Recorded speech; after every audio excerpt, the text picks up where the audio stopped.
வணக்கம். பொதிகையின் செய்திகளுக்காக உதயநந்தினி. தலைப்புச் செய்திகள்.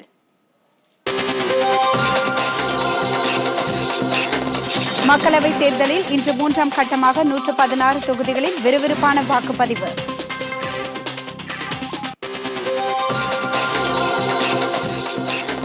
பயங்கரவாதிகளின் வெடிகுண்டு பொருட்களை விட வாக்காளர் அடையாள அட்டை சக்தி வாய்ந்தது. குஜராத் மாநிலத்தில் வாக்களித்த பின் பிரதமர் நரேந்திர மோடி பேட்டி. ரஃபேல் தீர்ப்பு பற்றி பேசிய விவகாரத்தில் நீதிமன்ற அவமதிப்பு. காங்கிரஸ் தலைவர் ராகுல் காந்திக்கு உச்சநீதிமன்றம் நோட்டீஸ்.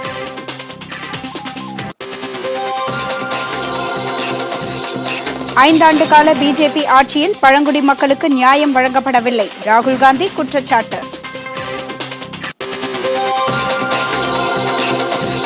சூலூர், அரவக்குறிச்சி, திருப்பரங்குன்றம், ஒட்டப்பிடாரம் சட்டப்பேரவை தொகுதிகளுக்கான இடைத்தேர்தல். அஇஅதிமுக வேட்பாளர்கள் அறிவிப்பு.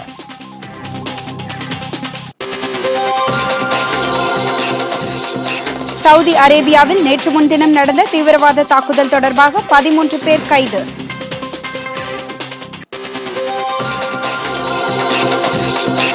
ஐபிஎல் கிரிக்கெட் இன்றைய ஆட்டத்தில் ஹைதராபாத் அணியை எதிர்கொள்கிறது சென்னை அணி.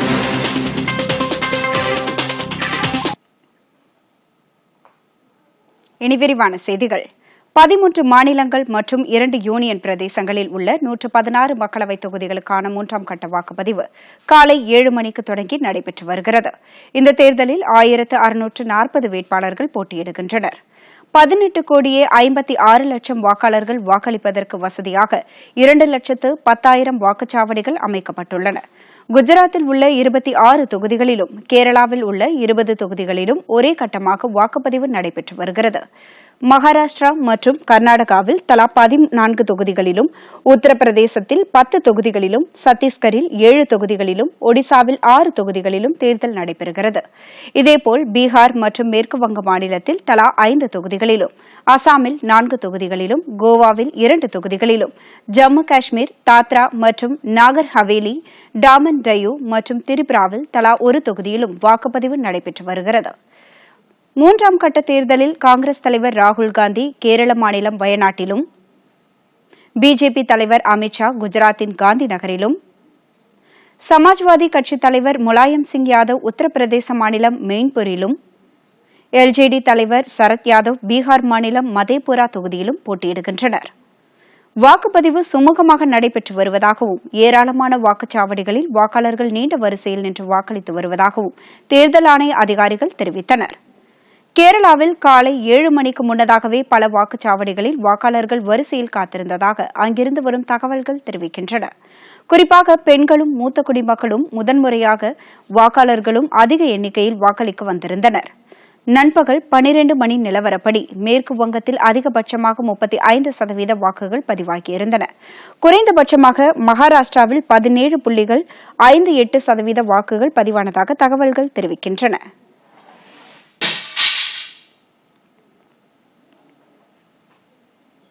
மக்களவைத் தேர்தலோடு ஒடிசா, குஜராத், கோவா ஆகிய மாநிலங்களில் சில சட்டப்பேரவை தொகுதிகளுக்கும் இடைத்தேர்தல் நடைபெறுகிறது.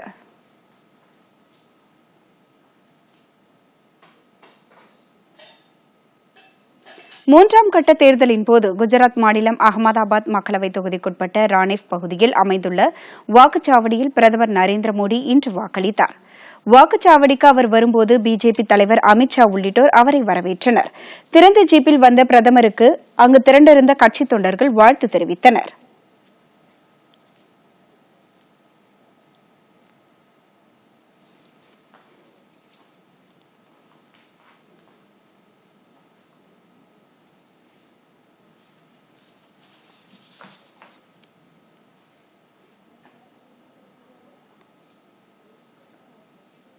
வாக்களித்த பின் செய்தியாளர்களை சந்தித்த பிரதமர் நரேந்திர மோடி, மிகப்பெரிய ஜனநாயக திருவிழாவின் ஒரு பகுதியாக தமது வாக்களிப்பு இருந்தது என்றார்.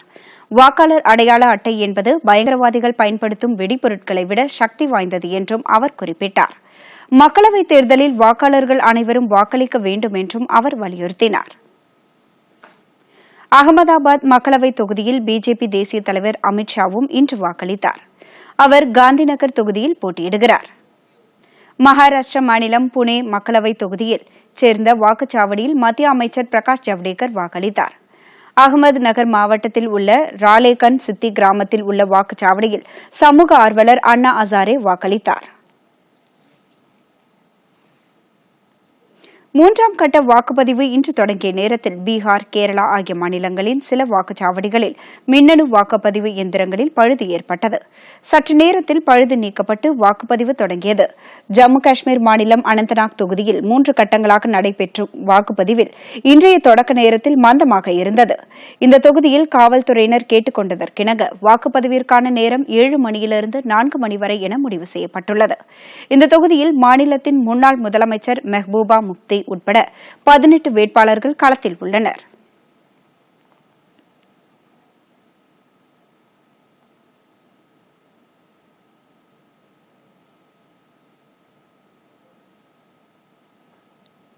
மக்களவைக்கான 3ஆம் கட்ட வாக்குப்பதிவு நடைபெற்று வரும் நிலையில் 4 முதல் 7ஆம் கட்ட வாக்குப்பதிவிற்கான தேர்தல் பிரச்சாரம் விறுவிறுப்படைந்துள்ளது.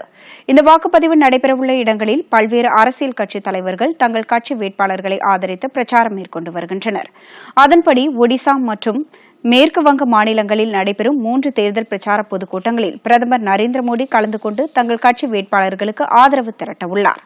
இதேபோன்று ராஜஸ்தான் மற்றும் மத்திய பிரதேச மாநிலங்களில் காங்கிரஸ் கட்சி சார்பில் போட்டியிடும் வேட்பாளர்களுக்கு அக்கட்சியின் தலைவர் ராகுல்காந்தி இன்று வாக்கு சேகரிக்க உள்ளார். பகுஜன் சமாஜ் கட்சித் தலைவர் மாயாவதி உத்தரப்பிரதேச மாநிலம் ஃபருகாபாத், ஹர்தோய் பகுதிகளில் நடைபெறும் பிரச்சாரக் கூட்டத்தில் பங்கேற்கிறார்.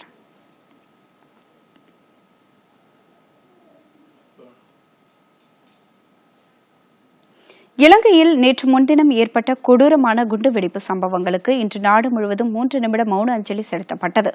தேவாலயங்கள், 5 நட்சத்திர விடுதிகளை குறிவைத்து நடத்தப்பட்ட குண்டுவெடிப்புகளில் பலியானோர் எண்ணிக்கை 311ஆக அதிகரித்துள்ளது.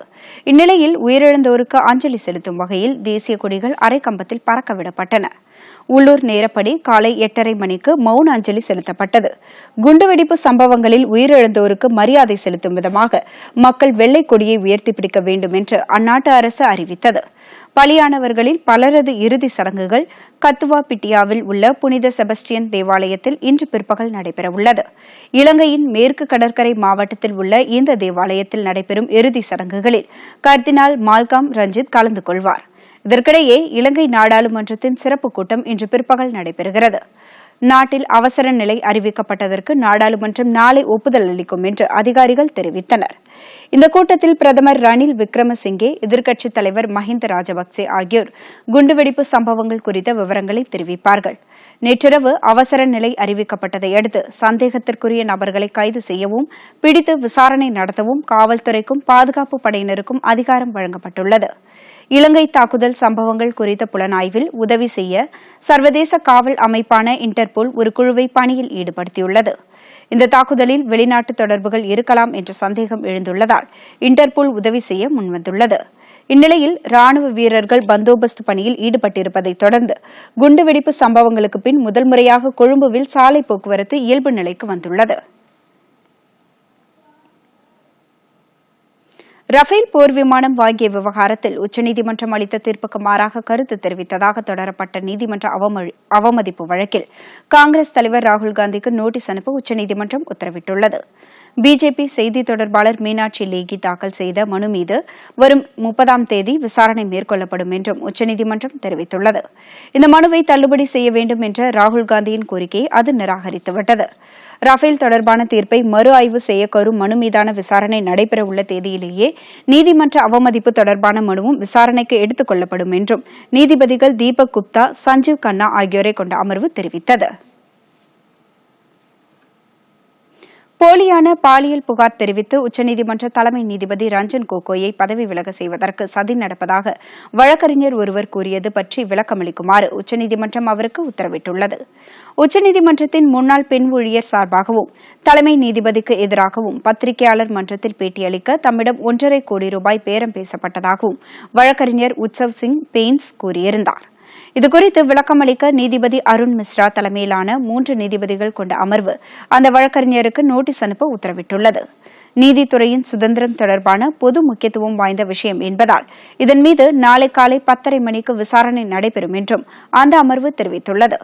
முன்னெப்போதும் இல்லாத வகையில் கடந்த சனிக்கிழமை நடைபெற்ற விசாரணையின்போது தமதுக்கு எதிரான பாலியல் புகாரின் பின்னணியில் சதி இருப்பதாகவும் இதற்கு தாம் அஞ்சப்போவதில்லை என்றும் உச்சநீதிமன்ற தலைமை நீதிபதி கூறியிருந்தார். இந்நிலையில் வழக்கறிஞர் உத்சவ் சிங் நேற்று பிரமாண பத்திரம் ஒன்றை நீதிமன்றத்தில் தாக்கல் செய்தார். தமிழக மீனவர்களின் படகுகளில் டிரான்ஸ்பாண்டர் கருவிகளை பொருத்துவதற்கான நிதி உதவியை 2 மாத காலத்திற்குள் ஒதுக்க வேண்டுமென மத்திய வேளாண் அமைச்சகத்திற்கு சென்னை உயர்நீதிமன்றம் உத்தரவிட்டுள்ளது. மீனவர் நல அமைப்பு சார்பில் சென்னை உயர்நீதிமன்றத்தில் மனு தாக்கல் செய்யப்பட்டது. அந்த மனுவில் மீனவர்களின் பாரம்பரிய மீன்பிடி உரிமைகளை காக்க கடந்த 1984ஆம் ஆண்டு செய்து கொள்ளப்பட்ட கச்சத்தீவு ஒப்பந்தத்திற்கு எதிராக இலங்கை கடற்படை செயல்பட்டு வருகிறது என்றும் கடந்த 34 ஆண்டுகளாக தமிழக மீனவர்கள் தாக்கப்படுவதை தடுக்க மத்திய வெளியுறவு அமைச்சகம் தவறிவிட்டது என்றும் குறிப்பிட்டு இந்த விவகாரத்தை சர்வதேச நீதிமன்றத்தின் கவனத்திற்கு மத்திய மாநில அரசுகள் எடுத்துச் செல்ல உத்தரவிட வேண்டும் என்றும் கோரப்பட்டிருந்தது. இந்த மனுவை விசாரித்த நீதிபதிகள் எஸ். மணிக்குமார், சுப்பிரமணியம் பிரசாத் ஆகியோர் கொண்ட அமர்வு மீனவர்களின் பாதுகாப்பை உறுதி செய்வதற்காக பயன்படுத்தப்படும் டிரான்ஸ்பாண்டர் கருவிகளை மீனவர்களின் படகுகளில் பொருத்துவதற்கான நிதியை மத்திய அரசு 2 மாதங்களுக்குள் ஒதுக்க வேண்டும் என்று உத்தரவிட்டது. அந்த கருவிகளை படகுகளில் பொருத்துவதற்கான நடவடிக்கைகளை இஸ்ரோ நிர்வாகம் மேற்கொள்ள வேண்டும் என்றும் உத்தரவிட்ட நீதிபதிகள் அடுத்த விசாரணையை ஜூலை 2ஆம் தேதிக்கு ஒத்திவைத்தனர். இனி வருவது தேர்தல் செய்திகள்.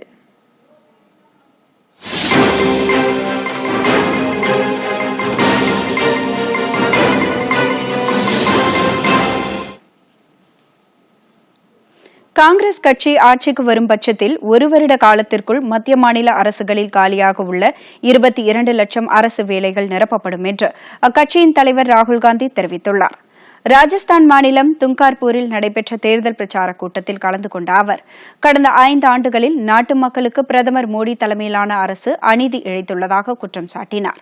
குறிப்பாக பழங்குடியின மக்களுக்கு பெருமளவில் அநீதி நடந்துள்ளதாக தெரிவித்த அவர் காங்கிரஸ் கட்சி ஆட்சிக்கு வரும் பட்சத்தில் அடுத்த 5 ஆண்டுகளில் தாம் நியாயமான முறையில் நடந்து கொள்ள விரும்புவதாகவும் அப்போது அவர் கூறினார்.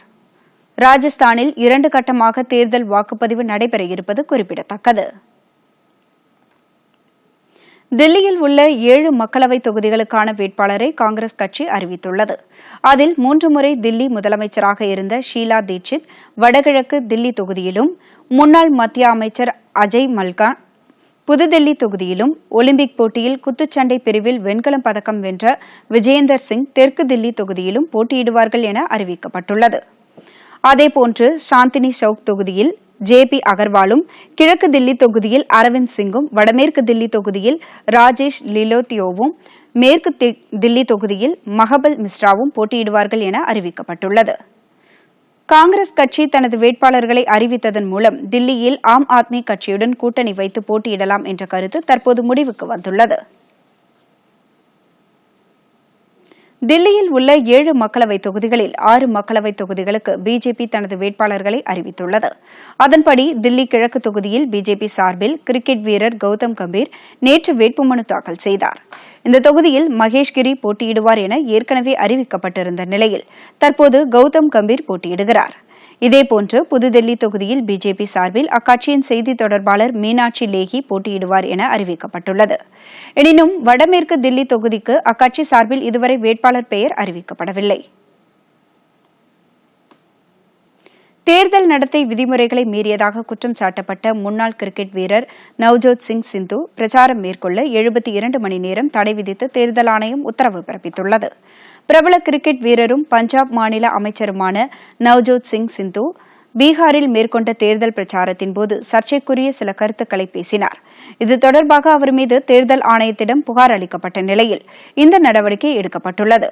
இந்த தடை இன்று காலை 10 மணியிலிருந்து அமலுக்கு வந்துள்ளது. அடுத்த மாதம் 19ஆம் தேதி நடைபெறவுள்ள சூலூர், அரவக்குறிச்சி, திருப்பரங்குன்றம், ஒட்டப்பிடாரம் ஆகிய 4 சட்டப்பேரவைத் தொகுதி இடைத்தேர்தலில் அஇஅதிமுக சார்பில் போட்டியிடவுள்ள வேட்பாளர்களின் பட்டியலை அக்கட்சியின் ஒருங்கிணைப்பாளரும் துணை முதலமைச்சருமான ஓ பன்னீர்செல்வம், இணை ஒருங்கிணைப்பாளரும் முதலமைச்சருமான எடப்பாடி பழனிசாமி ஆகியோர் இன்று வெளியிட்டனர். சூலூர் தொகுதியில் வி.பி. கந்தசாமி, அரவக்குறிச்சி தொகுதியில் வி.வி. செந்தில்நாதன், திருப்பரங்குன்றம் தொகுதியில் எஸ். முனியாண்டி, ஒட்டப்பிடாரம் தனி தொகுதி பே. மோகன் ஆகியோர் போட்டியிடுகின்றனர். அஇஅதிமுக ஆட்சி மன்ற குழு எடுத்த முடிவின்படி வேட்பாளர்கள் பட்டியல் அறிவிக்கப்பட்டிருப்பதாக அவர்கள் தெரிவித்துள்ளனர்.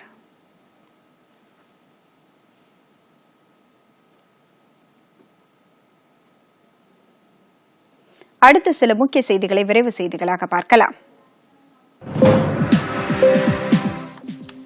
மார்க்சிஸ்ட் கம்யூனிஸ்ட் கட்சியின் பொதுச் செயலாளர் சீதாராம் யெச்சூரிக்கு பிணையில் வெளிவரக்கூடிய கைது உத்தரவை வழங்கி மும்பை உயர்நீதிமன்றம் உத்தரவு பிறப்பித்துள்ளது. பிரபல எழுத்தாளர் கௌரி லங்கேஷ் கொலை வழக்கில் RSS அமைப்பிற்கு தொடர்பு இருப்பதாக சீதாராம் யெச்சூரி கூறினார் என்றும் அவர் மீது வழக்கு தொடரப்பட்டது. இந்த வழக்கை விசாரித்த மும்பை உயர்நீதிமன்றம் சீதாராம் யெச்சூரி நேரில் ஆஜராகி விளக்கம் அளிக்க உத்தரவு பிறப்பித்திருந்தது.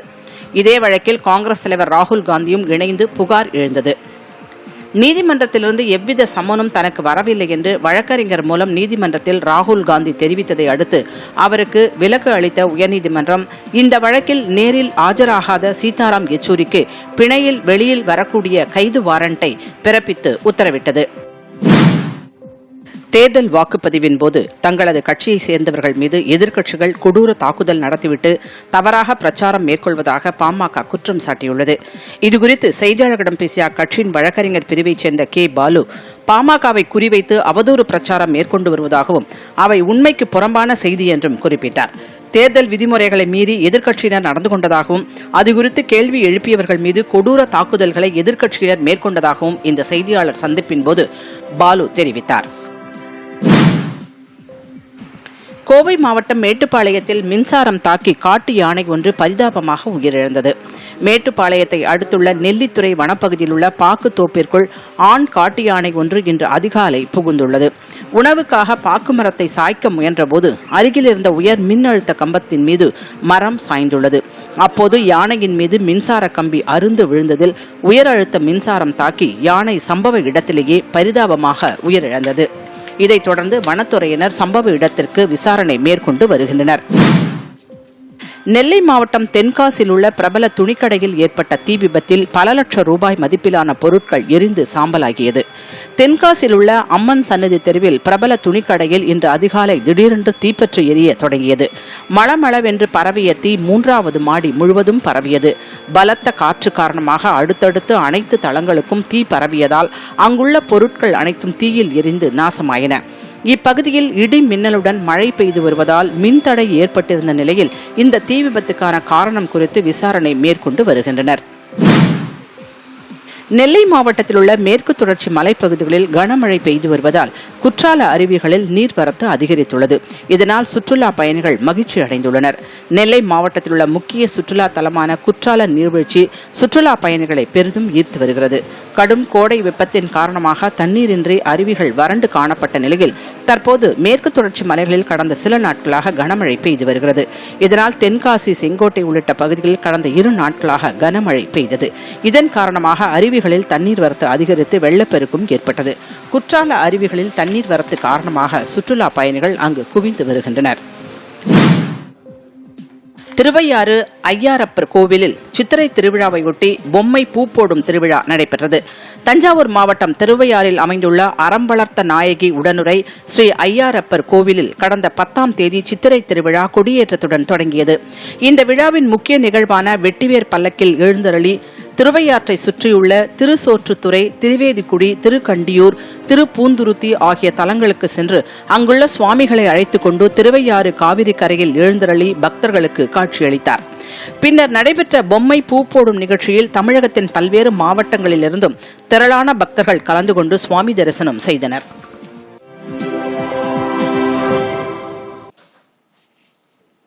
உலக புத்தக தினம் இன்று கொண்டாடப்படுகிறது.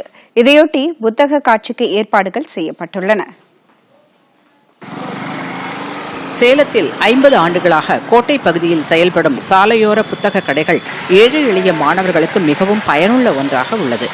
பள்ளி கல்வி தொடங்கி பட்ட மேற்படிப்பு வரையிலும் நுழைவுத் தேர்வு, அரசு தேர்வுகளுக்கான புத்தகங்கள் 50% தள்ளுபடி விலையில் இங்கு கிடைப்பதால் மாணவ மாணவிகள் இந்த புத்தக கடையை பொக்கிஷமாகவே கருதுகின்றனர்.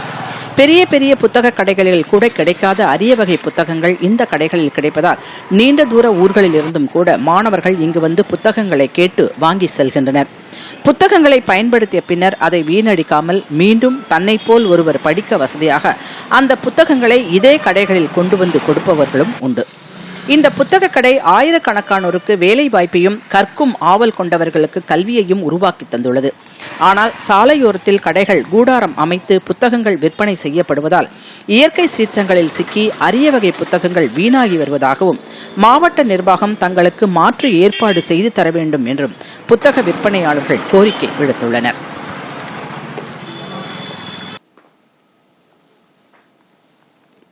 அடுத்து வருவது உலகச் செய்திகள்.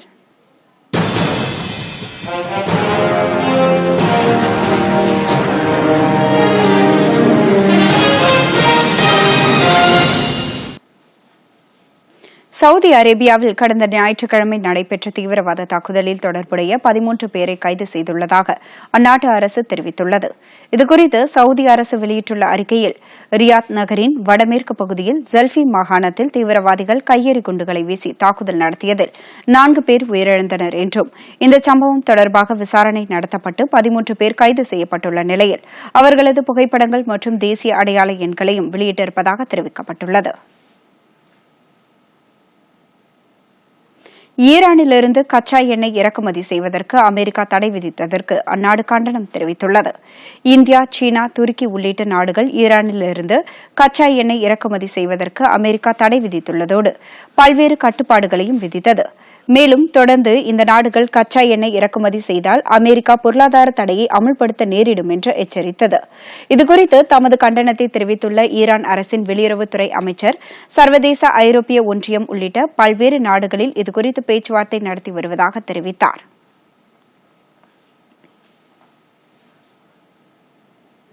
ஈரானிலிருந்து எண்ணெய் இறக்குமதி செய்வதற்கு இந்தியா, சீனா உள்ளிட்ட நாடுகளுக்கு அமெரிக்கா தடை விதிக்கப்பட்டுள்ளதை அடுத்து சர்வதேச அளவில் ஏற்படும் கச்சா எண்ணெய் தேவையை சவுதி அரேபியா நிறைவு செய்யும் என அந்நாட்டு எரிபொருள் துறை அமைச்சர் தெரிவித்துள்ளார். ஈரானிலிருந்து எண்ணெய் இறக்குமதி செய்வதற்கு இந்தியா உள்ளிட்ட 8 நாடுகளுக்கு தளர்த்தப்பட்டிருந்த விதிமுறைகளை அமெரிக்கா விலக்கிக் கொண்டதை அடுத்து இந்த நாடுகளில் ஈரானிலிருந்து இறக்குமதியாகும் கச்சா எண்ணெயை பயன்படுத்த முடியாத நிலை ஏற்பட்டுள்ளது. இந்நிலையில் ஈரானுக்கான தடையை கருத்தில் கொண்டு சர்வதேச அளவில் ஏற்பட்டுள்ள கச்சா எண்ணெய் பிரச்சினையை கண்காணித்து வருவதாகவும், அதற்கான தீர்வை சவுதி அரேபியா வழங்கும் என்றும் அந்நாட்டு எரிபொருள் துறை அமைச்சர் கலித் அல் ஃபலி தெரிவித்துள்ளார். பிலிப்பைன்ஸில் மீண்டும் ஒரு சக்தி வாய்ந்த நிலநடுக்கம் ஏற்பட்டது. ரிக்டர் அளவில் 6.4 பதிவானது. தலைநகர் மணிலா அருகே நேற்று ஏற்பட்ட நிலநடுக்கத்தில் சிக்கி 11 பேர் உயிரிழந்துள்ளனர். நூற்றுக்கணக்கானோர் படுகாயமடைந்துள்ளனர். பிலிப்பைன்ஸ் நாட்டின் தலைநகர் மணிலாவுக்கு வடமேற்கே 60 மீட்டர் தொலைவில் கடலுக்கடியில் சக்தி வாய்ந்த நிலநடுக்கம் ஏற்பட்டது. ரிக்டர் அளவில் 6.1 பதிவானதால் பெரும்பாலான கட்டிடங்கள் குலுங்கியதோடு பல கட்டிடங்கள் இடிந்து விழுந்தன. இதனைத் தொடர்ந்து சாலை, விமானம் மற்றும் ரயில் போக்குவரத்து முற்றிலுமாக பாதிக்கப்பட்டது. பம்பாங்கா மாகாணத்தில் இந்த பாதிப்பு அதிக அளவில் இருந்தது என்றும், இந்த விபத்தில் 11 பேர் உயிரிழந்துள்ளதாகவும், மேலும் பலர் இடிபாடுகளில் சிக்கியிருக்கக்கூடும் என்றும் அஞ்சப்படுகிறது. இந்நிலையில் பிலிப்பைன்ஸின் தெற்கு பகுதியான டூடு பிகன் பகுதியில் கடலுக்கு அடியில் மீண்டும் ஒரு நிலநடுக்கம் ஏற்பட்டது. 6.4 என்று ரிக்டர் அளவில் பதிவாகியுள்ளதால் பிலிப்பைன்ஸ் மக்கள் கடும் அச்சத்தில் ஆழ்ந்துள்ளனர்.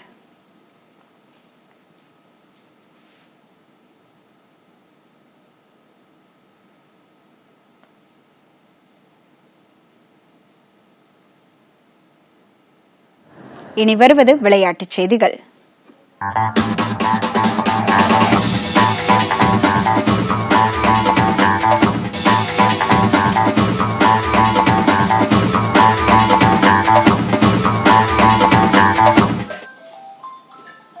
ஐபிஎல் கிரிக்கெட் போட்டித் தொடரின் இன்றைய ஆட்டத்தில் சன்ரைசர்ஸ் ஐதராபாத் அணியை சென்னை சூப்பர் கிங்ஸ் அணி எதிர்கொள்கிறது.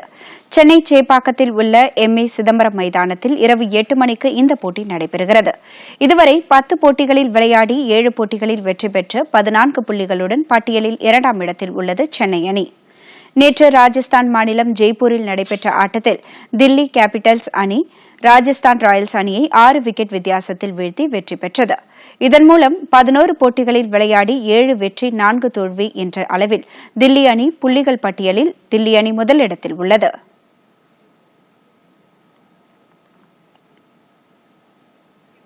ஆசிய தடகள சாம்பியன்ஷிப் போட்டியில் 2வது நாளான நேற்று மகளிருக்கான 800 மீட்டர் ஓட்டப்பந்தயத்தில் தமிழகத்தின் கோமதி மாரியப்பன் தங்கம் வென்று சாதனை படைத்துள்ளார். இவர் பந்தய தூரத்தை 2 நிமிடம் 70 நொடியில் கடந்து தங்கம் வென்றார். இந்த போட்டித் தொடரில் இந்தியா பெறும் முதல் தங்கம் இதுவாகும். இதேபோன்று ஆண்களுக்கான குண்டு எறிதல் போட்டியில் இந்தியாவின் தேஜிந்தர் பால் சிங் 20.22 மீட்டர் தூரம் எறிந்து தங்கப்பதக்கத்தை கைப்பற்றினார். மற்றொரு இந்திய வீரரான ஷிவ்பால் சிங் வெள்ளிப் பதக்கம் வென்றார்.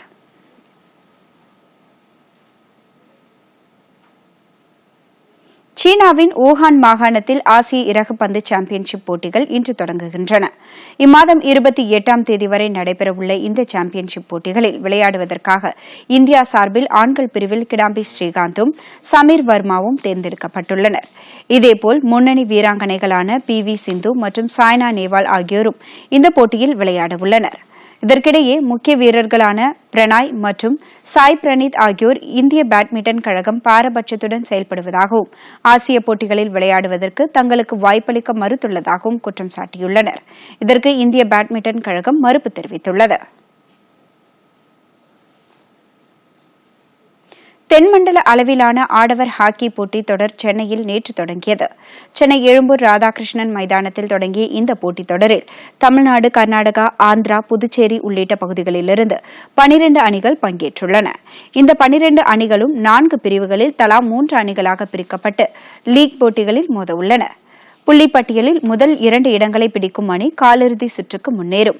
நேற்று நடைபெற்ற முதல் போட்டியில் சென்ட் பால் கிளப் தமிழ்நாடு விளையாட்டு மேம்பாட்டு அணியுடன் விளையாடியது. இதில் தமிழ்நாடு விளையாட்டு மேம்பாட்டு வாரியம் அணி 5-1 என்ற கோல் கணக்கில் வெற்றி பெற்று காலிறுதி வாய்ப்பை பிரகாசப்படுத்தியது. இனி வருவது வானிலை செய்திகள்.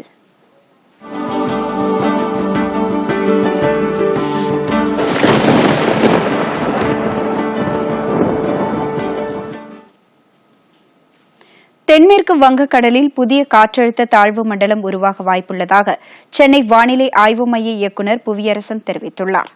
சென்னையில் செய்தியாளர்களை சந்தித்த அவர் வரும் 25ஆம் தேதி இந்திய பெருங்கடல் மற்றும் அதனையொட்டியுள்ள தென்மேற்கு வங்கக்கடல் பகுதியில் புதிய காற்றழுத்த தாழ்வு பகுதி உருவாக வாய்ப்புள்ளது என்றும் இந்த தாழ்வு பகுதியானது 27ஆம் தேதி தாழ்வு மண்டலமாகவும் 29ஆம் தேதி புயலாக வலுப்பெற வாய்ப்புள்ளது என்றார்.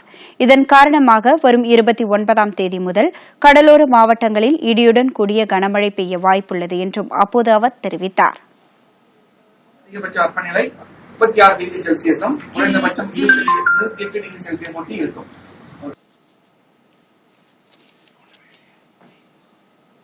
வெப்பச்சலனம் காரணமாக அடுத்த 24 மணி நேரத்தில் தமிழகத்தின் பல இடங்களில் லேசானது முதல் மிதமானது மழை பெய்யக்கூடும் என்றும் வானிலை ஆய்வு மையம் தெரிவித்துள்ளது.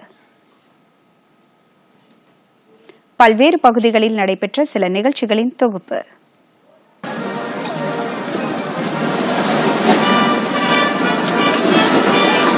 பிரிட்டிஷ் ராணி எலிசபெத்தின் 93வது பிறந்த தினத்தை முன்னிட்டு லண்டன் மாநகரில் உள்ள ஹைட் பூங்காவில் பாரம்பரியமிக்க அந்நாட்டு பாதுகாப்பு படையின் அணிவகுப்பு மரியாதை நேற்று நடத்தப்பட்டது.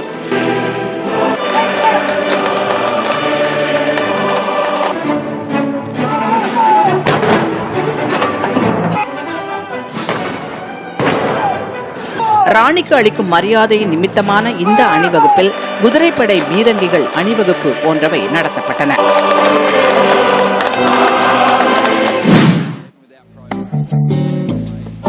ஆஸ்திரேலியாவில் உள்ள பெல்ஸ் கடற்கரையில் அலை சறுக்கு போட்டி மீண்டும் தொடங்கியுள்ளது.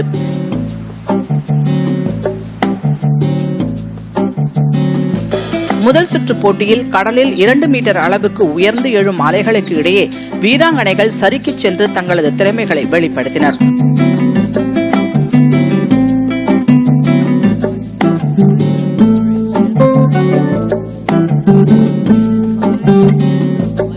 ஆஸ்திரேலிய வீராங்கனை நிக்கி வான் அமெரிக்க வீராங்கனையை எதிர்த்து போட்டியிட்டு வெற்றி பெற்றார்.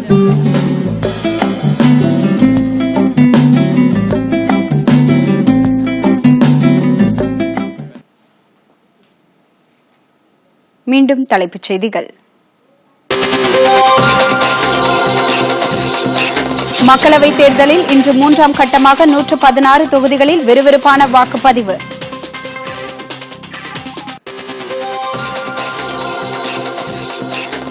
பயங்கரவாதிகளின் வெடிபொருட்களை விட வாக்காளர் அடையாள அட்டை சக்தி வாய்ந்தது. குஜராத் மாநிலத்தில் வாக்களித்த பின் பிரதமர் நரேந்திர மோடி பேட்டி.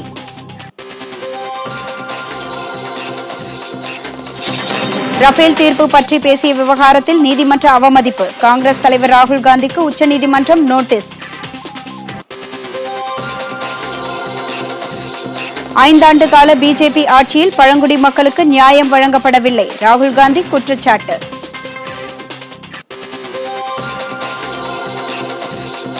சூலூர், அரவக்குறிச்சி, திருப்பரங்குன்றம், ஒட்டப்பிடாரம் சட்டப்பேரவை தொகுதிகளுக்கான இடைத்தேர்தல். அஇஅதிமுக வேட்பாளர்கள் அறிவிப்பு.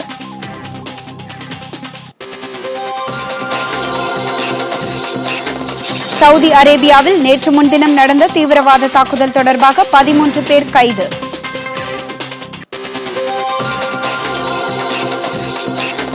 ஐபிஎல் கிரிக்கெட் இன்றைய ஆட்டத்தில் ஹைதராபாத் அணியை எதிர்கொள்கிறது சென்னை அணி.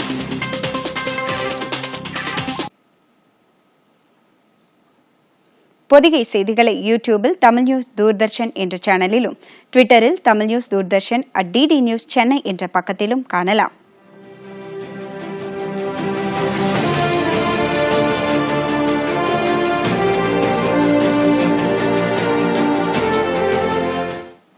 இத்துடன் செய்திகள் நிறைவு பெறுகின்றன. மீண்டும் செய்திகள் மாலை 6 மணிக்கு. வணக்கம்.